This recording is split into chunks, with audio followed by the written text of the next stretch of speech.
आसिफ। जिन्नात तो वही जिन्नात है जो आग से पैदा है, उसमें बहुत सी शक्लें, बहुत सारी नस्लें उनकी मौजूद हैं, उसमें हर तरह के लोग मौजूद हैं, ठीक है। और ये जादू जो है, जादू की जो ताकत है, ये दोनों चीजें हैं। जो बेईमान लोग मरते हैं इनका हमजाद, और जिन्नात जो बेईमान जिन्नात हैं, वो यकीनी बात है बेईमान जिन्नात का साथ देंगे, बेईमान इंसान का साथ देंगे जी। और वो उनके ताबे हो जाते हैं। उन्हें फ्री का खाने को देता है, वो फ्री का पहनने को देता है, उसकी तमाम जरूरतें पूरी करता है, गंदी चीजें खिलाता पिलाता है। इसीलिए तो वो उतारा मांगता है जी कि 7 रंग की मिठाई लाओ, 7 रंग का ये लाओ, 7 रंग का कपड़ा लाओ, 7 रंग का ये सिंदूर लाओ, वगैरह वगैरह, जाने क्या क्या मांगता है। भैया आखिरकार इसका मतलब क्या है, ये मकसद क्या है? दरअसल शैतान के लिए आसमान से रोजी रोटी नहीं होती। जब शैतान को रांदा दरगाह किया गया तो उसने कहा, मौला क्या तेरे यहाँ यही इंसाफ है कि तू मुझे जहन्नम में डाल रहा है? मैंने इतनी इबादत और रियाजत, क्या चाहता है? बोले छूट चाहता। बोले छूट दी। बोले मौला तूने छूट तो दे दी, लेकिन अब खाऊंगा क्या? बोले जिस चीज पर मेरा जिक्र नहीं होगा वो तेरी रोजी है। अल्लाह अकबर। जिस मशरूब पर मेरा नाम नहीं लिया जाएगा वो तेरी ग़िज़ा है। हर हराम चीज तेरी ग़िज़ा है। तेरे जिन कपड़ों पर को मेरा जिक्र ना हो वो कपड़े तेरे कपड़े हैं। यानी जिस घर में मेरा जिक्र नहीं होगा वो घर तेरा घर है। मैं रहूंगा कहाँ कि जहां मेरा जिक्र नहीं होगा वहां तू रह सकता है। तो इसके लिए आसमान से रोजी रोटी उतरी नहीं है, तो ये कहां से खाता है? तो ये उन बंदों को देखता है कौन अल्लाह का जिक्र नहीं कर रहा, उसी की रोजी में शामिल हो जाता है। अब एक आदमी कमाने वाला और 100 शैतान खाने वाले, अब मौलाना कितना भी ताबीज लिख दें तो क्या वो बरकत हो जाएगी? नहीं होगी, बिल्कुल नहीं। कहां से बरकत होगी? क्योंकि वो तमाम हमजाद शैतान सब खा रहे हैं। अब ऐसे में जरूरी है कि पहले वो खुद अल्लाह वाला बने, अल्लाह अल्लाह करे, फिर उसका इलाज कराए। वो जो शैतान है वो सब जल जाएंगे और खुद नमाज रोजे में लग जाएगा, तो धीरे धीरे धीरे धीरे धीरे बरकतें शुरू हो जाएंगी। तो ये लोग जो है शैतान, ऐसे लोगों का जो अल्लाह के जिक्र से गाफिल होते हैं, उनकी तमाम चीजों में शामिल होते हैं। वो मौलाना इलियास सत्तार कादरी साहब ने फैजान सुन्नत में एक वाकया नकल फरमाया कि वो एक मोमिन का शैतान एक फासिक के शैतान से, बेईमान के शैतान से मिला। उनकी मुलाकात हुई तो देखा कि वो काफिर का, वो जो फासिक का और बेईमान का जिन वो जो था शैतान था, वो बड़ा कमजोर, वो बड़ा ताकतवर था, फरबा हो रहा था, मोटा हो रहा था, आंखों में खूब मतलब सब चीजें लगाए हुए था और मतलब बड़ा खुशनुमा मालूम हो रहा था। बेशक। और वो जो मोमिन का था वो बड़ा पतला दुबला था। कहा यार बड़े पतले दुबले हो रहे, मसला क्या है? बोले भाई साहब क्या बताऊं, मैं तो एक ऐसे इंसान के साथ हूँ कि जो हर काम में बिस्मिल्लाह, हर काम में बिस्मिल्लाह, हर काम में बिस्मिल्लाह, सुभान अल्लाह, किसी काम में शिरकत ही नहीं करने देता।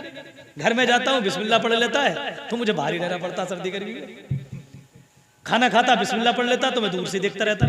पानी पीता बिस्मिल्लाह पढ़ लेता तो मैं प्यासे ही रह जाता हूँ। अब हालत मेरी इतनी बुरी कर दी है कि मरने में कुछ ही दम बाकी है। और तेरा मसला तो बड़ा अच्छा दिख रहा है, भाई मसला क्या है? बोले मसला क्या है, मैं तो एक ऐसे शैतान के साथ हूँ जिसे किसी भी अल्लाह और रसूलुल्लाह से मतलब ही नहीं, तो हर चीज में शमूलियत करता हूँ, यहाँ तक के वो अपनी बीवी बच्चों से मिलता है ना तो उसमें भी शरीक हो जाता हूँ। अल्लाह की पनाह। मैंने उसके बच्चों को भी आधा शैतान बना दिया। अल्लाह की पनाह। जो लोग अपनी बीवी से मुलाकात करते वक्त अगर बिस्मिल्लाह ना पढ़े तो उसमें भी शैतान शरीक हो जाता है। और उसके बच्चे इसलिए नाफरमान और बदतमीज, बदतहजीब, बदअखलाक, बदकिरदार बनते हैं। ऐसे ही लोगों के बच्चे, इसलिए हर काम में उलमा फरमाते हैं बिस्मिल्लाह शरीफ जरूर पढ़नी चाहिए, जरूर पढ़ना चाहिए। तो मेरे भाइयों ये इसी को खन्नास कहते हैं। ये इसका काम क्या? दिल में वसवसे डालना। जितने निगेटिविटी दिल में आती है, जितने वसवसे आते हैं, जितने मनफी दिल में ख्यालात आते हैं, वो सब किसकी तरफ से? शैतान की तरफ से। क्योंकि अल्लाह ये सब छोटे मोटे बेकार से काम नहीं करता। ये ऐसे वैसे काम करेगा अल्लाह। अल्लाह की तरफ से कोई गलत काम नहीं हो अल्लाह नहीं सकता। कराता। ये सब हमारा नफ्स करता है, ये शैतान कराता है। बिल्कुल समझ रहे हैं? अब ये जब फरबा होकर मोटा होकर के तैयार है और वो आदमी बेईमान होकर मरा तो बाद मरने की हमजाद भटकता रहता है। समझ में आ गया? तो इन्हीं चीजों को ये लोग ताबे कर लेते हैं। अब ताबे कर लिए, वो उसका मुवक्किल कौन है? शैतान। तो अब शैतान बगैर खाए पिए थोड़ी कोई काम करेगा। तो वो कहते हैं कि ठीक है भाई मरीज आया, ठीक है तुम्हारा इलाज होगा, लेकिन तुम्हें उतारा देना पड़ेगा। बोले उतारा किस चीज का साहब? बोले साहब इसका उसका उसका उसका उसका उसका फलाना। बोले साहब ये नारियल लाओ, तो ये मिर्चें लाओ, तो आटा लाओ, तो चावल लाओ, तो क्या क्या मिठाई उठाई सब बना करके वो चौराहे पर रखवाते हैं। ये चौराहे पे क्यों रखवाते हैं? चौराहे पे कम से कम इधर से नहीं निकलेगा कोई, तो इधर से निकलेगा जी। कोई ना कोई गुजरेगा, और जब कोई गुजरता है तो उसी पे चढ़ के बैठ जाता है जी। तो इस पे से उतर गया, उस पे चढ़ गया, यही उतारा चढ़ावा। तो जिसके ऊपर से उतरता है उसे थोड़ा सुकून मिल जाता है। और अगर 24 घंटे 12 घंटे तक कोई नहीं उतरा, नहीं गया उधर से, तो भी पलट करके खा पी के फिर इसी पे आ जाता है। जी बिल्कुल। अच्छा, उस उतारे में दोनों शैतानों का साथ होता है, दोनों शैतानों का हिस्सा होता है। वो जो इलाज करने वाला शैतान है उसका भी हिस्सा है, जी और जो उसका मुवक्किल है उसका भी हिस्सा है, और जो शैतान उसके ऊपर था मरीज का उसका भी हिस्सा है। तो अब उसमें देख बताओ 1000-2000 रुपए में कैसे भला होगा? इसलिए वो बेचारे 5-5 हजार रुपए मांगते, 10-10 हजार रुपए उतारे के मांगते। और ये उतारा मेरे हिसाब से तो शिर्क, बिल्कुल शिर्क और हराम है। बिल्कुल। अगर अनजान में कर रहा है तो शिरकी हो गया ना, वो हराम हो गया। और अगर जानबूझ के कर रहा है तो फिर तो शिरकी हो गया, क्योंकि उसने शैतान के लिए किया ना सब। अल्लाह की पनाह। तो इसलिए ऐसे लोगों के पास जो उतारे चढ़ावे करते हैं उनके पास इलाज के लिए नहीं जाना चाहिए। बिल्कुल नहीं जाना चाहिए। तावीज़ात की इजाज़त उलमा में और सूफिया इकराम में थी और है, लेकिन तावीज़ात वो जो कुरान और सुन्नत के दायरे में हो, आईने में हो, और उसका कोई पैसा वैसा ना मांगते होंगे। जी। अभी कुछ तावीज़ वाले मेरे पास आए एक दिन, तो ऐसी बात चल रही थी, तो कह रहे साहब मैं भी लोगों का इलाज करता हूँ, मगर मैं तो साहब ठोक बजा के पैसे लेता हूँ। किस बात के पैसे लेते हो? वो तावीज़ात के पैसे लेता हूँ, 5000 का तावीज़, 10,000 का तावीज़, 2000 का तावीज़। मैंने कहा ये कहाँ से जायज़ हो गया? तुम ये क्यों लेते हो ऐसा? तुम तो मौलाना आदमी हो, ऐसा क्यों करते हो? बोले शरीयत में जायज़ है। कहाँ से जायज़ हो गया भाई? बोले वो हदीस शरीफ नहीं है, हदीस पाक नहीं है कि कुछ सहाबा किराम कहीं सफ़र कर रहे थे और उन्होंने जो है वो एक जगह क़याम हुआ, उन्हें कहीं खाने पीने को कुछ मिला नहीं, भूखे थे वो, तो सामने किसी की बांदी को किसी को जो है सांप ने काट लिया, तो वो उसकी बांदी, उसकी जो लोंडी है वो भागी भागी आई। इन लोगों को देखा कि ये कुछ बैठे हुए लोग, उनसे कहा कि भाई हमारे फलां शख्स को जो है सांप ने काट लिया, क्या तुम में से कोई झाड़ फूक जानता है? तो सारे साहबा खामोश रहे। तो उसमें से एक साहबी बोले कि हाँ मुझे झाड़ फूक आती है, मैं चलता हूँ। वो चले गए, लेकिन उनसे कहा कि हमें कुछ तुम्हें देना पड़ेगा। बोले हाँ ठीक है दे देंगे। और उसके बाद जब वो उन्होंने जाकर के दम किया तो सुकून मिल गया, वो होश में आ गया लड़का। अब जब वो वापस लौटे तो उसने बकरी सब दे दी उन्हें, काफी सारी बकरियां दी, भेड़ें दी, तो वो लेकर चले आए साथ। तो जो बाकी साहबी थे वो नाराज हो गए, बोले ये क्या किया तुमने, ये तो शरीयत के दायरे में है ही नहीं, कभी तो सरकार ने हमें झाड़ फूक सिखाया नहीं, झाड़ फूक को तो मना करते हैं सरकार, और आपने जो ये काम शुरू कर दिया, ये कैसे किया तुमने, ये कहाँ से सीखा तुमने? तो कहा कि भाई मैं तो अब ले आया हूँ और वो ठीक भी हो गया, और मैं ये बकरियां छोड़ूंगा नहीं, मैं तो रसूलुल्लाह की बारगाह में लेके जाऊंगा। सरकार कहेंगे रख लो तो रख लूंगा, मना करेंगे तो वापस आ जाऊंगा। जी।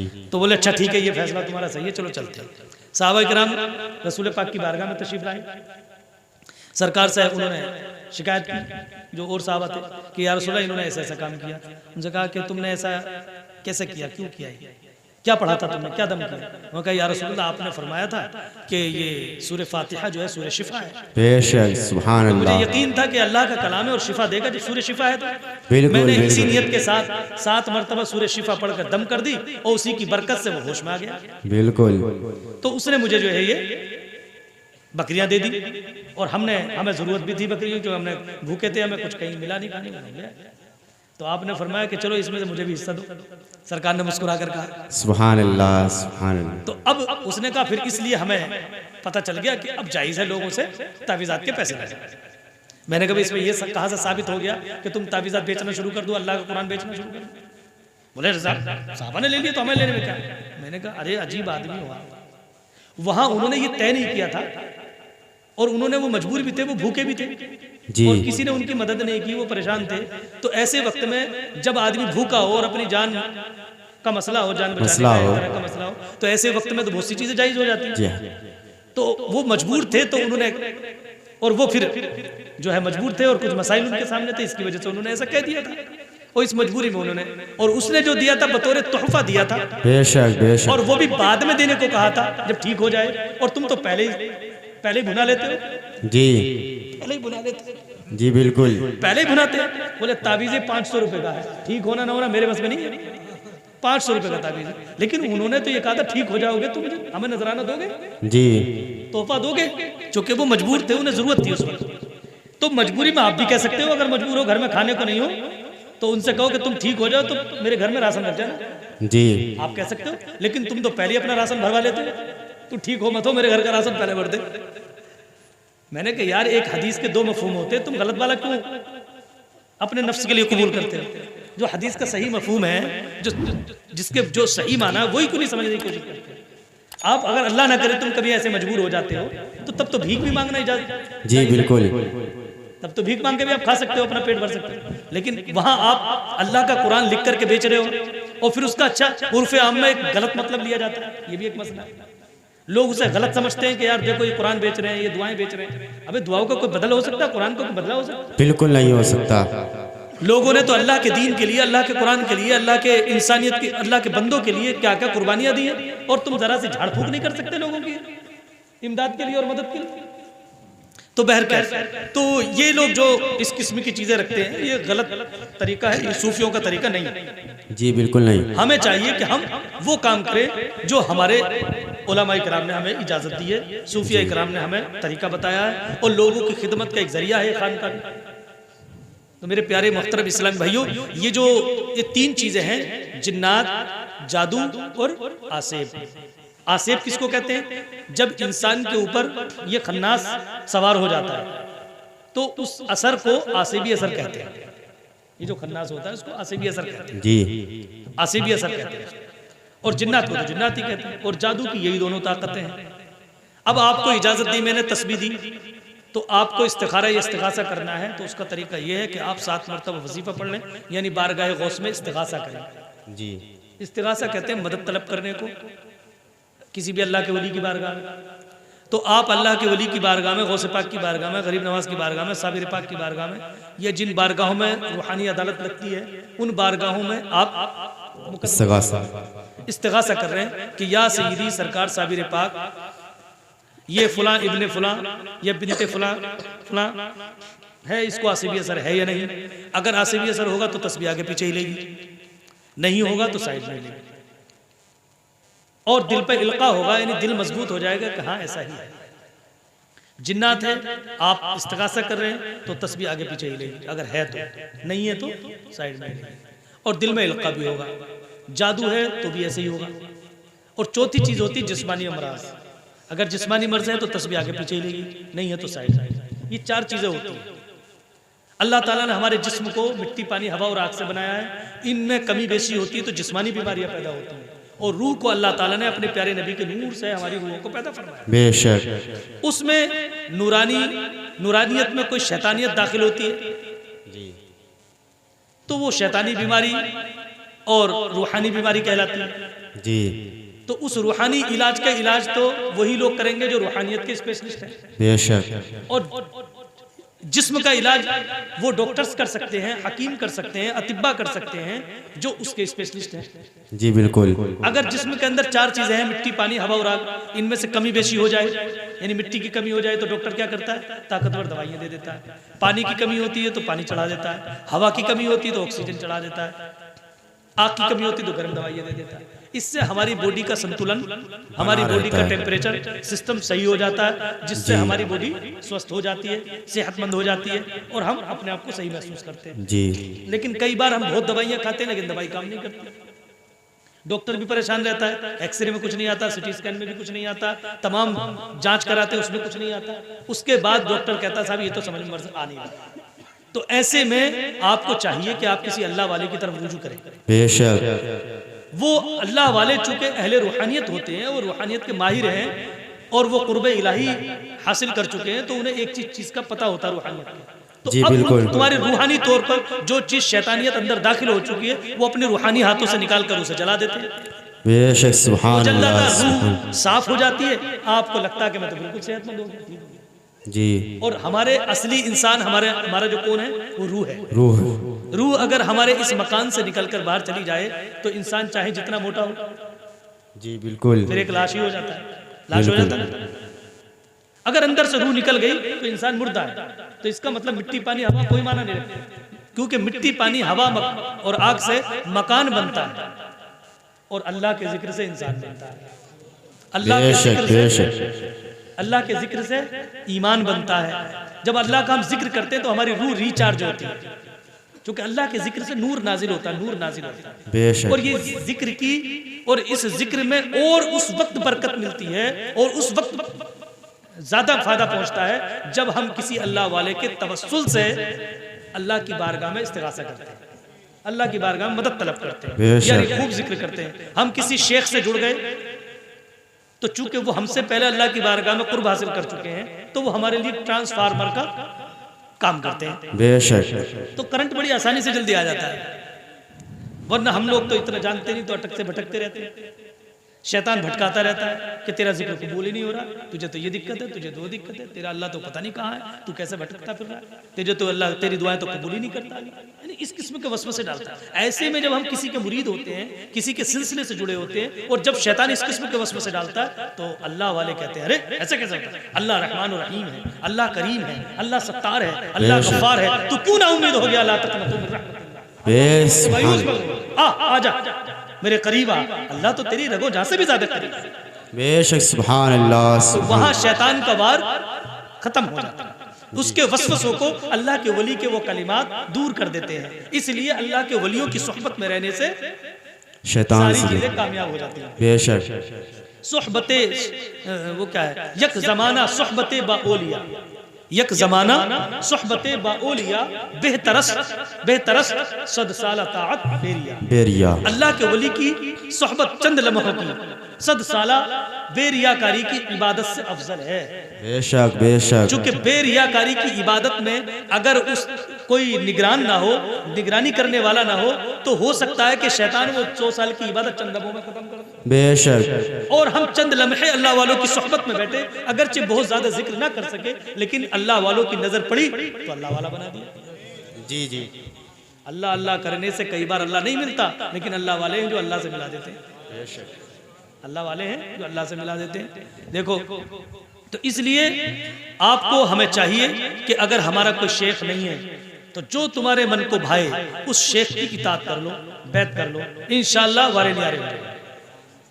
और अगर आप किसी शेख से जुड़ चुके हैं तो फिर शैतान अब भी अकल भटकाएगा, चूंकि तुम्हारा जो वो मजबूत वाला पिलर है ना, वो तुम्हारा शेख है, तो वो तुम्हें वहां से काटने की कोशिश करेगा, तो वहां से कटना नहीं है, बल्कि शैतान को लात मार के जुड़े रहना है। एक बुजुर्ग थे, वो बहुत बड़े आलिम थे, जब उनके इंतकाल का वक्त आया तो शैतान भी विराजमान हो गया। बोले क्यों जी, तुम बहुत बड़े फलसफी हो, मंतिकी हो? बोले हाँ, इसमें क्या शक है, अल्लाह का फजल है। बोले तो हमने सुना है कि तुम कहते हो खुदा एक है। बोले हाँ, इसमें क्या शक है। बोले तो दलील दो, खुदा कैसे एक है? उन्होंने दलील दी, हर दलील को काटता चला गया।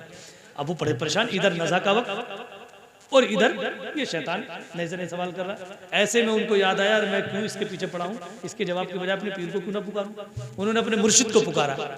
मुर्शिद वुजू फरमा रहे थे, वहीं से पदना मारा फेंक करके। बोले अरे कह क्यों नहीं देता, मैं खुदा को बगैर किसी दलील के एक मानता हूं। बेशक सुभान अल्लाह सुभान अल्लाह। अल्लाह की उलूहियत के लिए हमें तेरी दलीलों की जरूरत नहीं है, हम अपने रब को बगैर किसी दलील के एक मानते हैं। जी। शैतान धुआं बन के उड़ गया। गौसे पाक की बारगाह जब आप कामिल बन गए, अकमल बन गए, अल्लाह ने इतना बड़े मकाम पर फाइज कर दिया, तो आया शैतान बादल बन करके और सूरत बन गई। कहने लगा अब्दुल कादिर, तुम तो बहुत मकबूल हो चुके, अब तो तुम पे इबादत भी फर्ज नहीं है। ये कौन लग रहा है? ये तो लग रहा है इब्लीस है। आपने कहा लग रहा तो इब्लीस है, तू मुझे भटका रहा है। तो अब्दुल कादिर, तुम जैसे लोगों को ना, कुतुब को, अब्दालों को, कईसों को, तमाम सारों को मैंने जो है ना आसमान से जमीन पे गिरा दिया। ये तो तुम्हारा इल्म है जिसने तुम्हें बचा लिया। नया तीर। अच्छा, मुझे मेरे इल्म ने बचा लिया। यहाँ भी वार कर रहा है, अबे मुझे मेरे इल्म ने नहीं, मुझे मेरे रब ने बचा। बेशक सुभान अल्लाह। अगर इल्म बचाता तो तुझे भी बचा लेता, इल्म बचाता तो तुझे भी बचा लेता, इल्म बचाता तो तू भी तो बहुत बड़ा आलिम था। तुझे नहीं बचाया, तुझे तेरे इल्म ने, लेकिन मुझे, मैंने अपना हामी और नासिर, अपने रब को माना है। मेरा रब मेरा हामी और नासिर है, तो मेरी मदद और मेरी मदद जो है मेरा रब करता है, और मेरे रब ने मुझे बचाया। तो मेरे भाइयों, ये सारे दर्स जो मिलते हैं सूफिया इकराम के दर्स से मिलते हैं। जो किसी के जो रेवड़ अपने, जो बकरी जो है अपने रेवड़ में रहती है ना, उसे कभी कोई दरिंदा उचकता नहीं है, और जो बकरी, जो भेड़ अपने रेवड़ से निकल के बाहर चली जाती है, जंगल के तमाम दरिंदे उसको उचक लेते हैं। इसलिए अल्लाह वालों की गुलामी में सही तरीके से जुड़ जाओ।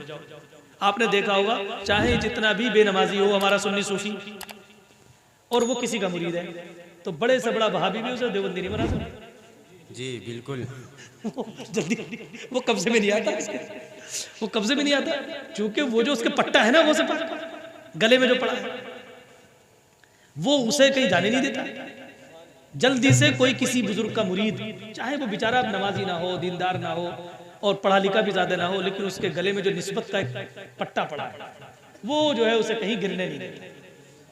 वो सामने वाले के तमाम सवाल के